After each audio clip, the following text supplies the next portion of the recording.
Baada ya joto la kisiasa kuonekana kuenea katika eneo bunge la Olkalau katika kaunti ya Nyandarua, kampeni zilifikia kikomo Jumatatu tarehe 13, ikiwa ni kufuatia agizo la kamati kuu la uchaguzi na mipaka IEBC.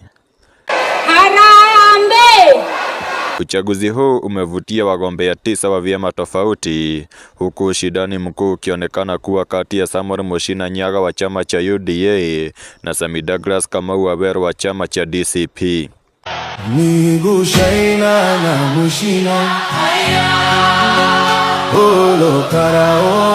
Shughuli za kampeni za mgombea wa chama cha DCP Sami Douglas zilionekana kuongozwa na seneta wa kaunti ya Nyandarua John Methu, ambaye aliwalai wakaazi wa Olkalau kumchagua mgombea huyu, akipuuzilia mbali pesa zilizokuwa zikipeanwa na serikali ili kuwahoga wakaazi wa Olkalau.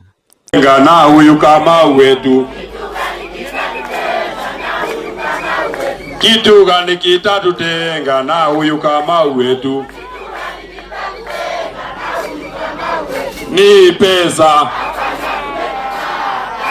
ni mushere.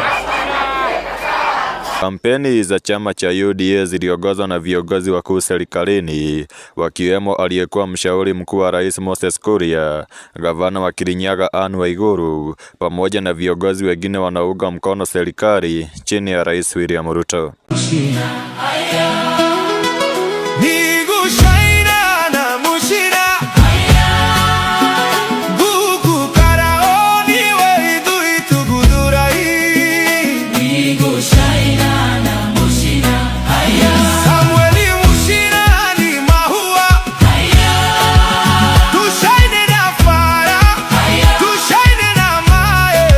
Haya yanajiri huku kamati kuu ya uchaguzi na mipaka IEBC imetoa taarifa kuwa matayarisho yote yamekamilika kwa hafla ya uchaguzi utakaofanyika Julai 16.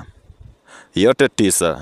10 mpiga kura wa eneo bunge la Olkalau ndiye mwenye kuamua mbunge atakayemwakilisha katika bunge la 13, ikiwa ni kufuatia kifo cha aliyekuwa mbunge wake David Kiaraho. Tiganete